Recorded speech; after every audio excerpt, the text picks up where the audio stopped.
3 weeks after the last human ship disappeared into Earth territory, the galaxy began to understand what silence really meant. On the agricultural world of New Harvest, Farmer Zek stared at his dying crops with growing panic. The human-designed irrigation system had broken down, and none of his people knew how to fix it. The system was not complex, but it used human engineering principles that no other species had fully understood. Human technicians had always handled maintenance during their regular trade visits. Now those visits had stopped, and the instruction manuals were written in technical language that the universal translators could not properly convert. Zek contacted the planetary authorities, who contacted the sector government, who contacted the Galactic Council. The response was the same everywhere: find non-human alternatives. But alternatives that worked as well as human technology simply did not exist. Within days, crop failures spread across 12 agricultural worlds. The human farming techniques had increased food production by 40% on each planet. Without them, billions of people faced hunger for the first time in decades. Dr. Vex worked frantically in his laboratory on the Zilani homeworld as the plague that had nearly destroyed his species began spreading again. Dr. Karen Phillips had been so close to completing the cure. Her research notes were gone, destroyed before she left. But Vex tried to recreate her work from memory. He had watched her experiments for months, had discussed theories with her daily, had even helped with some of the testing. But human medical science operated on principles that Zilani biology could not fully grasp. Every attempt to duplicate her results failed. The plague had killed 3 million Zilani in the past week alone. Without the human cure, epidemiologists predicted that half the population would die within 6 months. The irony burned like acid in Vex's mind. His government had voted to expel the only species that could save them. On the frontier world of Last Hope, Colonial Administrator Kix watched the horizon with growing dread. Intelligence reports confirmed what everyone feared: a massive pirate fleet was heading toward the outer colonies. The fleet included over 200 ships, more than enough to overwhelm the remaining defenses. For 10 years, human patrol ships had kept the pirates at bay. Fast, heavily armed, and expertly commanded, human vessels had made piracy too dangerous and expensive to be profitable. Most pirate gangs had given up and found honest work rather than face human retribution. But now the humans were gone, and every criminal in the galaxy knew it. The pirate fleet approaching Last Hope was just the beginning.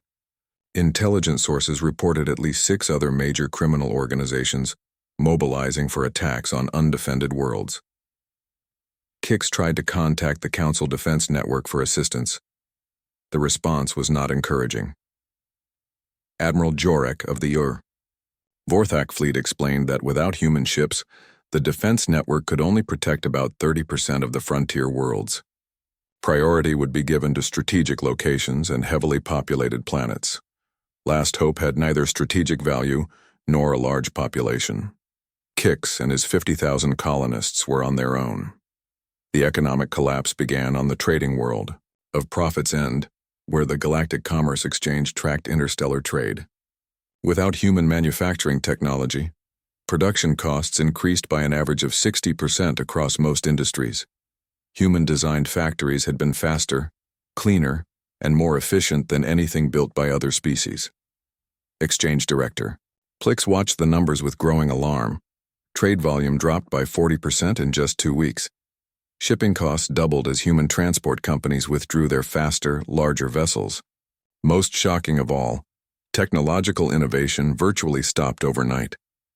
Humans had been responsible for 70% of all new patents registered with the exchange in the past 5 years. Their approach to problem-solving was different from other species, more creative and adaptable. Without human inventors and engineers, scientific progress slowed to the crawl it had maintained for centuries before humanity joined the galaxy. Plix sent urgent reports to the Council, warning of impending economic disaster. The response was always the same: find alternatives, adapt, overcome. But alternatives to human innovation were not easy to create. President Rachel King received a priority communication in her office on the Kepler homeworld. The message was from Captain Steve Martinez, commander of the human embassy ship Endeavour.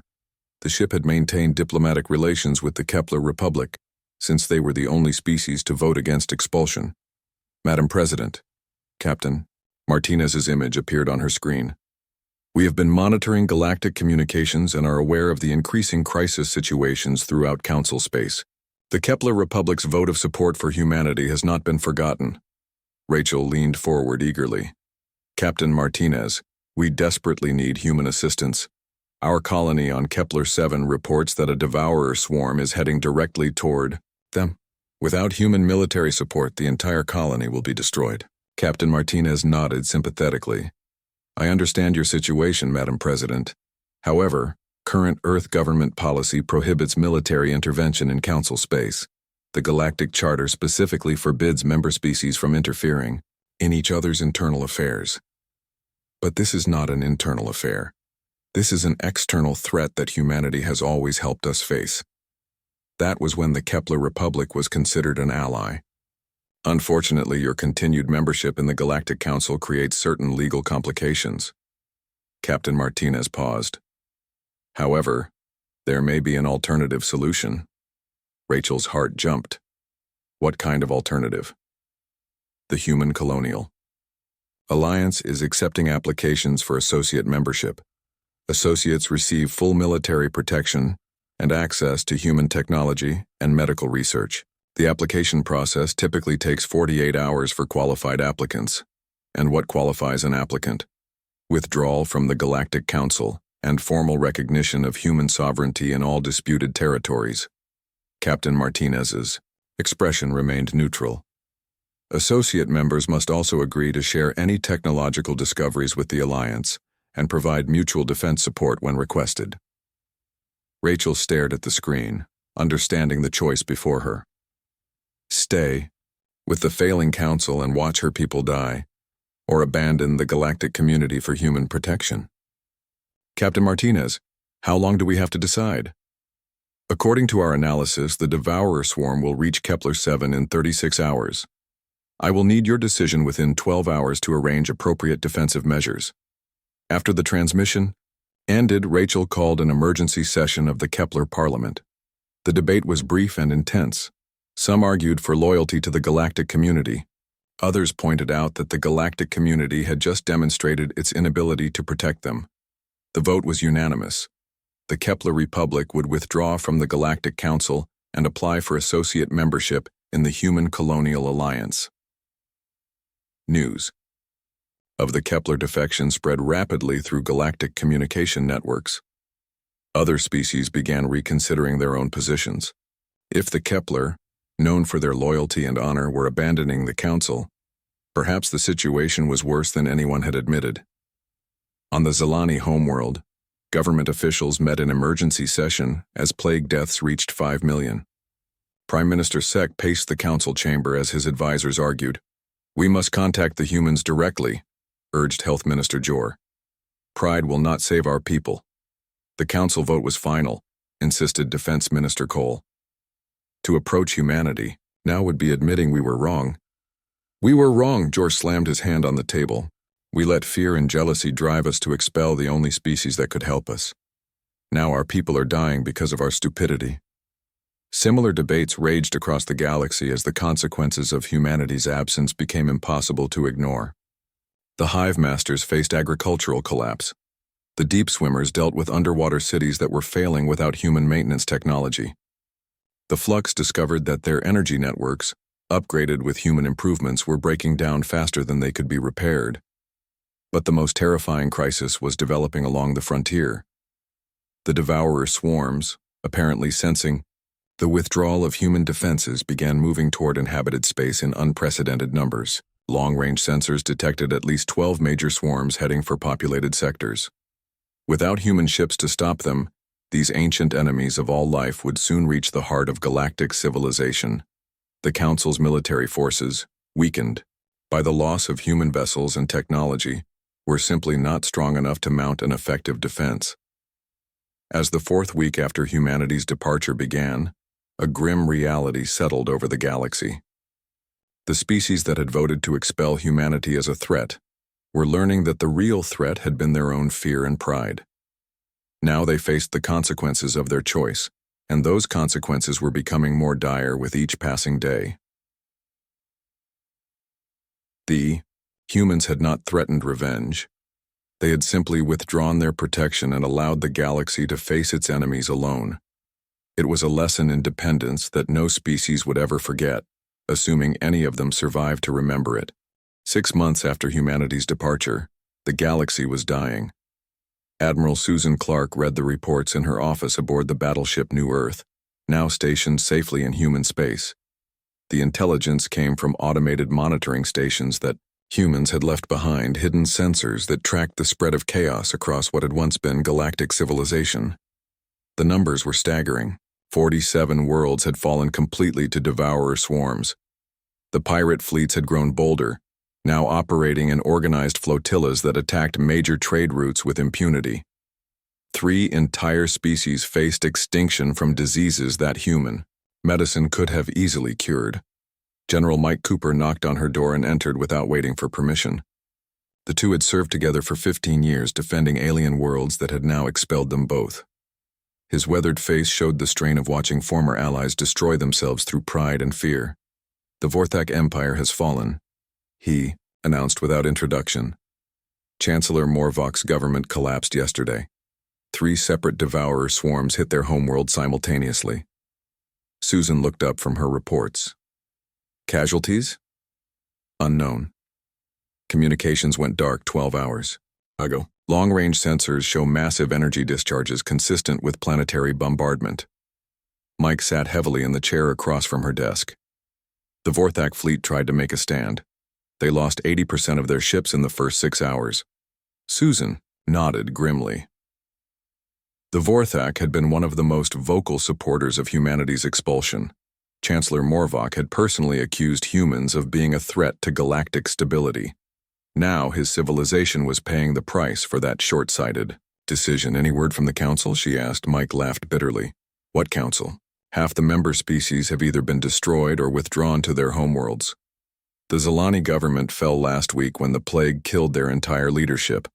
The Hive Masters are too busy fighting famine riots to attend meetings. Alright, communication alert sounded. Susan activated her console and saw an incoming message marked with the highest priority codes. The transmission was from Chancellor Morvok himself, somehow still alive in the ruins of his empire.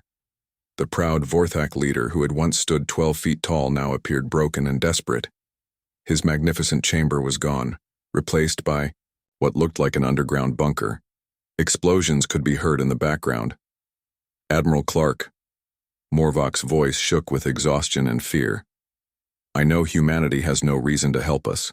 I know we brought this destruction upon ourselves through our own arrogance and stupidity. He paused as another explosion shook his shelter. But I am not contacting you for my government or my empire. I am begging you to save my children. Susan felt Mike tense beside her. They both knew what this moment meant. The proud chancellor who had called humanity a threat was now on his knees, pleading for the help he had rejected. Chancellor Morvok. Susan replied carefully. The United Earth government maintains strict neutrality in galactic conflicts. We respect the sovereignty of all nations and their right to handle their own affairs. My children are dying, Morvok whispered. My grandchildren have never seen the surface of their own world. They have lived their entire lives hiding in bunkers while monsters destroy everything we built over thousands of years. His voice broke completely. Please. I know humans save children. It is what you do. Susan muted the transmission and looked at Mike. They both knew the official policy. Earth's government had made it clear that humanity would not intervene in council space under any circumstances. The galaxy had made its choice, and now it must live with the consequences. But they also knew the unofficial reality. Scattered across human space were dozens of rescue ships, medical vessels, and aid transports. Human civilians were organizing private missions to help refugee populations. President Jennifer Walsh had publicly stated that while the government would not intervene militarily, it could not prevent private humanitarian efforts. What do you think? Mike asked quietly. I think Chancellor Morvok is about to learn the Difference between official policy and human nature, Susan replied. She reactivated the transmission. Chancellor, the Earth government cannot provide military assistance to Council member species. However, private humanitarian organizations are often willing to help refugee populations who request assistance. Hope flickered in the alien leader's eyes. What would such organizations require? Typically, they ask for safe passage guarantees and refugee status declarations for any civilians they evacuate. The rescued populations would be relocated to neutral territory until permanent housing can be arranged. Yes, Morvok said immediately. Yes, anything. I will provide any guarantees needed. Susan nodded. I will pass your request to the appropriate humanitarian organizations. I cannot promise anything, but humans have always had difficulty ignoring suffering children. After ending the transmission, Susan activated her private communication network. Within an hour, 12 different human rescue organizations had volunteered for the mission. The largest was the Human Emergency Response Foundation, commanded by Captain Tony Blake, a former military officer who had left service to focus on humanitarian work. Similar scenes played out across human space as desperate alien leaders swallowed their pride and begged for assistance. Dr. Karen Phillips, now working at the New Geneva Medical Institute, received over 300 requests for medical aid. Each message told the same story. Proud species that had voted to expel humanity were now dying from problems that human science could easily solve. The Zelani plague had killed 40 million people. The agricultural failures had led to famine on 60 worlds. Pirates and criminals controlled entire sectors of space that had once been peaceful trade routes. Worst of all, the devourer swarms continued their advance toward the core worlds, consuming everything in their path. But the most shocking request came from an unexpected source. President Rachel King of the Kepler Republic, now a proud member of the Human Colonial Alliance, received a secret communication from her former colleague in the Council. Prime Minister Yeld of the Tricorn Confederation had been one of the strongest voices supporting humanity's expulsion. His three-planet nation had always prided itself on independence and self-sufficiency. Now he was asking for help. Rachel, Yeld's image appeared on her private screen. I know what you must think of me. I know my vote helped cause this disaster, but my people are starving, and our defenses cannot stop the pirates who attack us daily.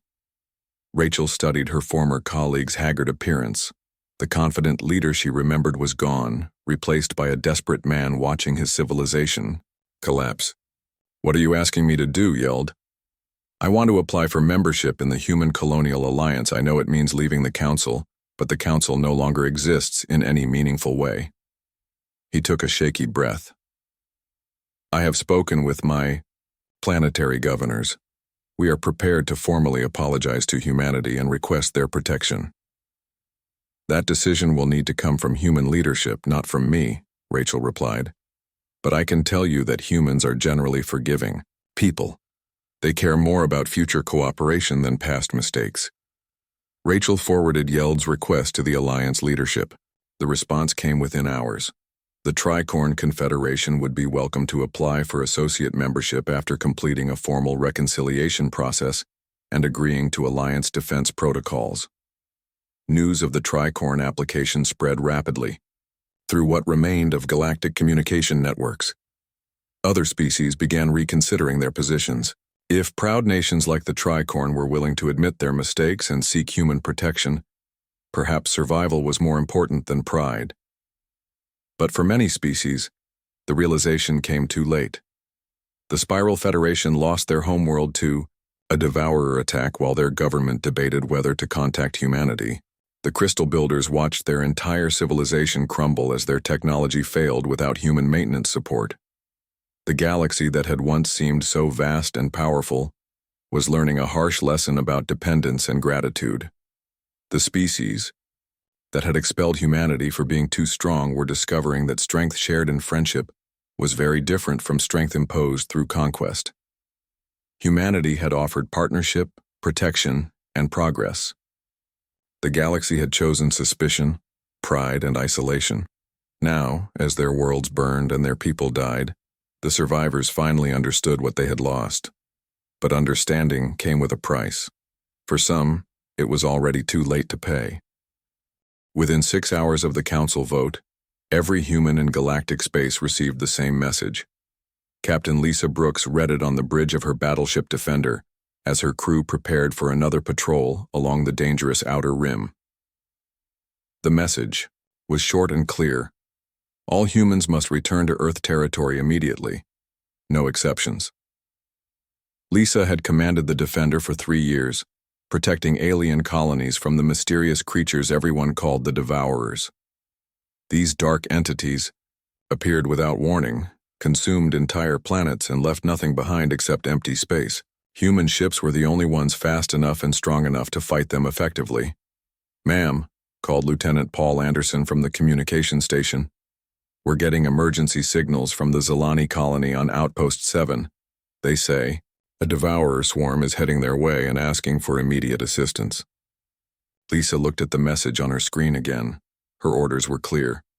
"Send them our regrets, Lieutenant.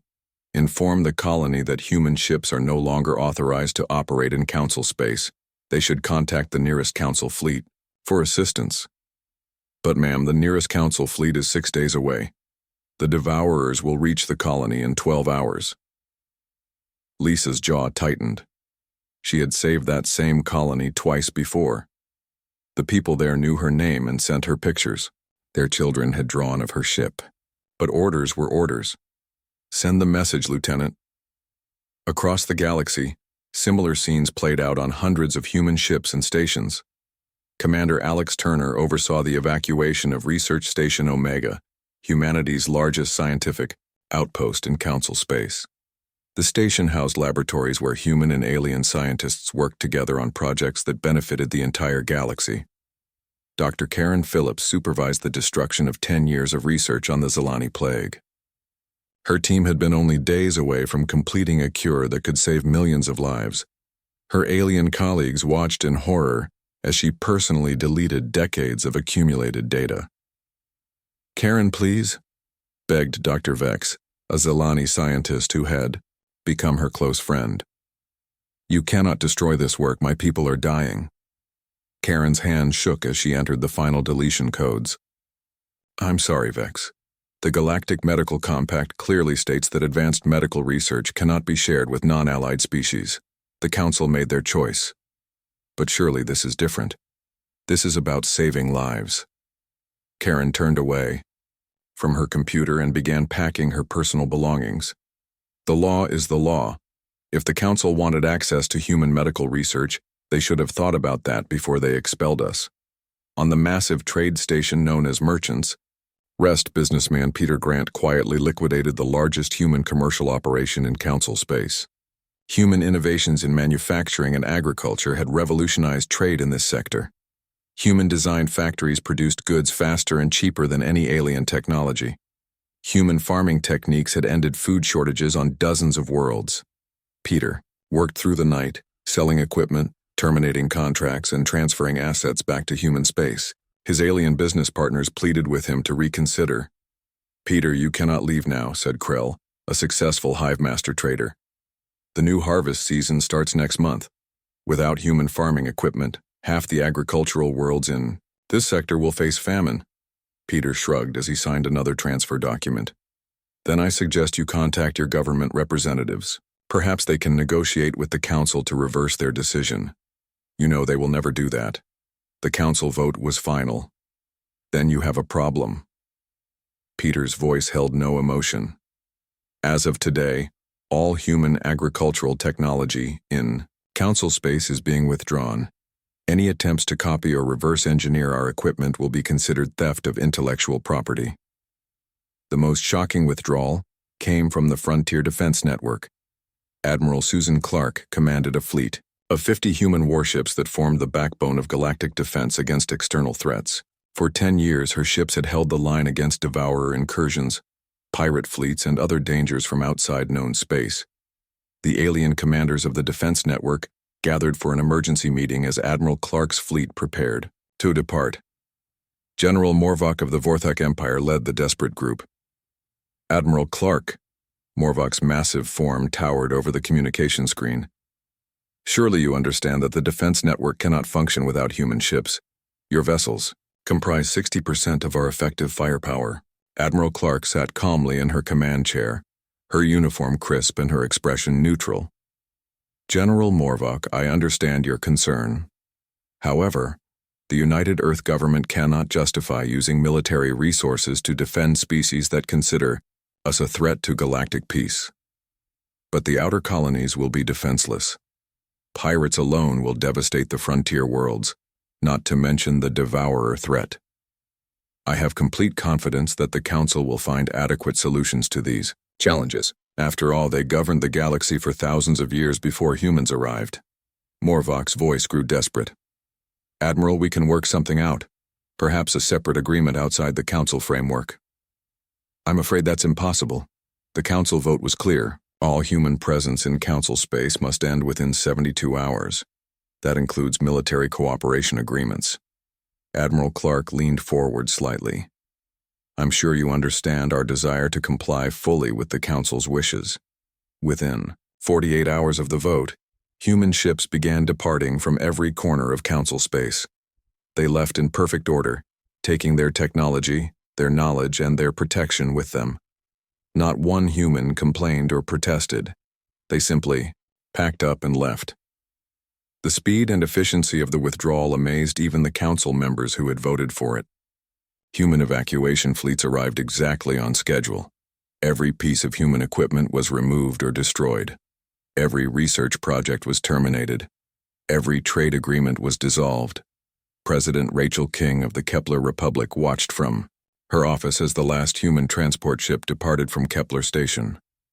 The humans had built the station's defensive systems and trained her people to operate them. Now her small republic faced the galaxy alone. Her aide, a young Kepler named Jex, stood beside her at the window. Madam President, perhaps we should have voted differently. Rachel nodded slowly. Yes, Jex. I believe we should have. But we were the only ones who saw what was really happening. What do you mean? The Council didn't expel humanity because they were dangerous. They expelled them because they were ashamed. Rachel turned from the window. Humans advanced further in 50 years than most species do in 500. They shared their knowledge freely and asked for nothing in return except friendship. That made the older species feel weak and primitive. Jex frowned. So they removed the reminder of their own limitations. Exactly. But in doing so, they removed the only species that was actually protecting them. Rachel walked to her desk and activated her communication system. Send a message to the human embassy ship. Request a private meeting with Ambassador Morrison. As the 72-hour deadline approached, the last human vessels crossed into Earth territory. Behind them, they left a galaxy that was already beginning to realize what it had lost. Emergency signals flooded Council communication networks as crises erupted across dozens of worlds. The humans had kept their word perfectly. They had withdrawn completely and quietly. No threats, no ultimatums, no dramatic speeches about revenge. They had simply taken their gifts and gone home. But as alien leaders across the galaxy were beginning to understand, some gifts are only truly appreciated after they are gone. And humanity's greatest gift had been their willingness to help others, even when those others feared and resented them for it. Now that gift was withdrawn, and the galaxy was about to learn just how much they had depended on human protection, human innovation, and human generosity. The lesson would be harsh, swift, and final. The great chamber of the Galactic Council buzzed with nervous energy, as 12 different alien species gathered for what many considered the most important vote in galactic history. The massive dome stretched high above them, its walls made of pure crystal that showed the stars beyond. Each species had their own section with special chairs and breathing equipment suited to their needs. The air itself was carefully mixed to keep everyone alive and comfortable. Jake Morrison sat in the human section, his hands folded on the smooth metal table before him.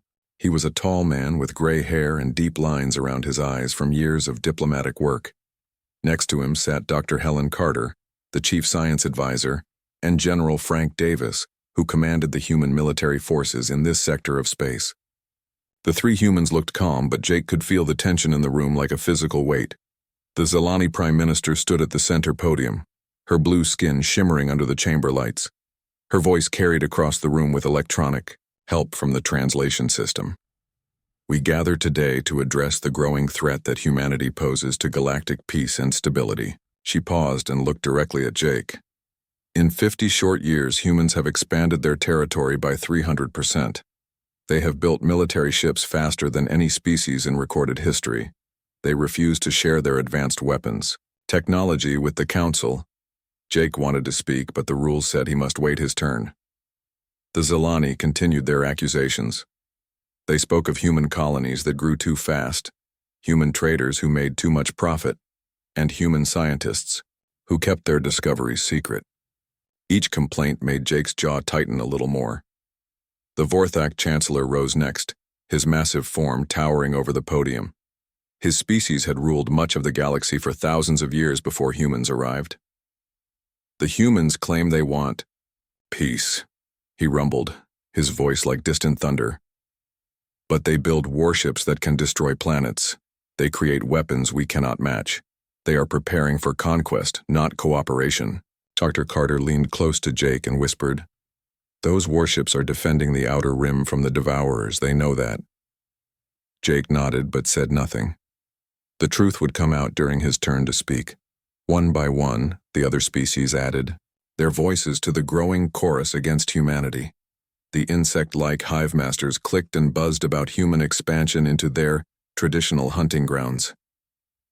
The aquatic deep swimmers complained that human underwater cities were too advanced and made other species look primitive. The energy beings called the Flux accused humans of stealing ideas from their ancient libraries. Only one species spoke in favor of humanity. President Rachel King of the Kepler Republic stood at her small podium, her youthful face serious. Humans saved our colony ship when it was attacked by pirates. They shared their medical knowledge when the Red Plague almost destroyed our homeworld. They asked for nothing in return except friendship and fair trade. Her words seemed lost in the vast chamber. When Jake's turn finally came, he walked slowly to the center podium. The chamber fell silent.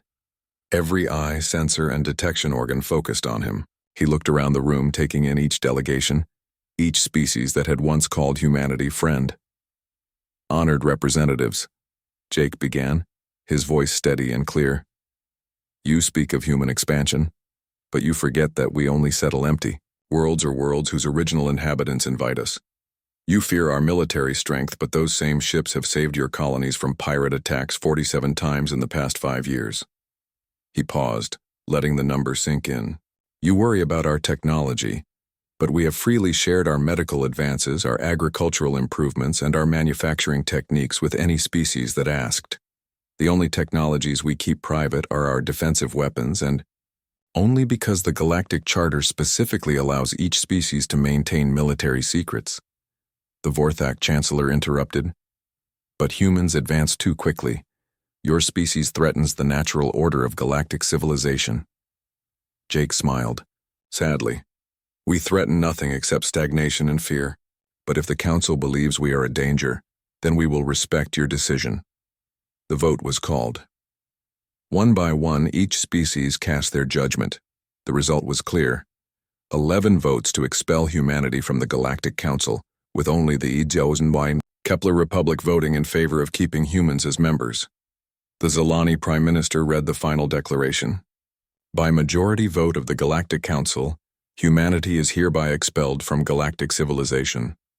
All human ships, stations, personnel, and colonies must be withdrawn from Council space within 72 standard hours.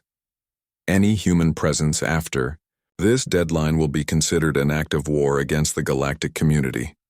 Jake stood again, his face showing no emotion. Dr. Carter and General Davis flanked him as he prepared to give humanity's response. The chamber was completely silent now, waiting to see if humans would rage, threaten, or beg for reconsideration. The United Earth government accepts the Council's decision. Jake said simply, "We will comply with all demands for withdrawal, effective immediately. All human aid programs, trade agreements, research partnerships, and mutual defense pacts with Council member species are terminated." He paused, his next words carrying a weight that few in the chamber understood. All human military forces defending Council territory against external threats will be withdrawn to human space. He looked once more around the chamber, his gaze lingering on the Kepler delegation. We wish you all the best in your future endeavors. May you find the peace and prosperity you seek. Without another word, Jake turned and walked toward the exit. Dr. Carter and General Davis followed. The three humans left the chamber in complete silence, their footsteps echoing in the vast space. As the great doors closed behind them, the chamber erupted in discussion. Some species celebrated their victory over the human threat.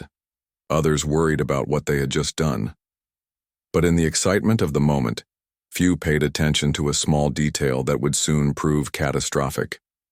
The humans had not argued. They had not threatened revenge or promised to return with force. They had simply accepted the decision and walked away quietly. For a species known throughout the galaxy for their stubborn determination and fierce loyalty, this calm acceptance should have been terrifying. But the Council was too busy congratulating themselves to notice the warning signs. They had no idea that humanity's greatest strength was not their weapons or their technology, but their willingness to help others. And now, for the first time in 50 years, that willingness was being withdrawn from the galaxy. 1 year after the Great Silence began, Commander Tony Blake stood on the observation deck of the colony ship New Tomorrow as it approached what had once been the Vorthak homeworld. The planet below showed scars from the Devourer attack, massive craters where cities had stood, dead zones where nothing would grow for centuries, and small patches of green where human terraforming teams had begun the long process of restoration. Tony had led the rescue mission that saved Chancellor Morvock's grandchildren and 3 million other Vorthak civilians. The evacuation had taken 6 months of dangerous flights through Devourer-infested space, but no human ship had been lost. Now the survivors were returning to rebuild their world under the protection of the Human Colonial Alliance. The galaxy had been remade completely. Where once the Galactic Council had ruled over hundreds of worlds, now only scattered remnants remained. Most species had either been destroyed, gone into hiding, or joined the growing Human Colonial Alliance.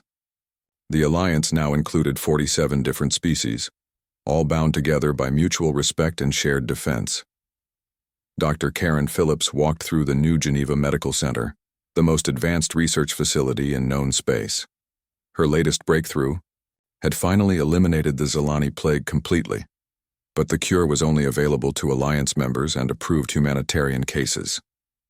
The proud Zilani Empire, still refusing to acknowledge their need for human help, continued to lose millions of citizens to a disease that could be cured with a simple injection. The irony was not lost on Karen. She had offered this same cure to the galaxy before the expulsion vote. Now, after watching 50 million Zilani die unnecessarily, she could only help those wise enough to accept human friendship. President Jennifer Walsh reviewed the daily intelligence reports in her office on New Washington, the Alliance capital, world. The reports painted a picture of a galaxy divided between those who had learned from their mistakes and those who remained trapped by pride. The Kepler Republic, humanity's first alliance partner, had become one of the most prosperous worlds in human space. Their early decision to stand with humanity had been rewarded with advanced technology, medical care, and military protection. President Rachel King now commanded a fleet of human-designed ships and governed a population that had grown by 30% through immigration from less fortunate worlds. The Tricorn Confederation had completed their reconciliation process and been accepted as full alliance members. Their formal apology to humanity had been broadcast across the galaxy, and their 3 worlds now served as major shipbuilding centers for the alliance fleet. 12 other species had followed similar paths, admitting their mistakes and requesting human protection. Each had been evaluated carefully. Some were accepted immediately, grateful for a chance to rebuild their civilizations under human guidance. Others were placed on probationary status while they proved their commitment to alliance values. But many proud species still refused to seek human help, even as their civilizations collapsed around them. The Spiral Federation maintained that they would find their own solutions to the Devourer threat, even after losing 6 of their 12 worlds. The crystal builders insisted they could repair their failing technology without human assistance. Despite having no scientists capable of understanding their own ancient systems, Admiral Susan Clark commanded the Alliance Defense Force from her flagship, the ANS Unity. Her fleet now included ships from every member species, all working together under human tactical doctrine. The mixed crews had initially seemed impossible, but human leadership techniques had proved remarkably effective at building cooperation between former enemies. The defense of Alliance space was total and uncompromising. The Devourers had learned to avoid human-protected territory after losing 3 major swarms to Alliance forces. Pirates and other criminals faced swift justice from patrols that combined human speed and firepower with alien sensor technology and local knowledge. But the Alliance made no effort to protect non-member worlds.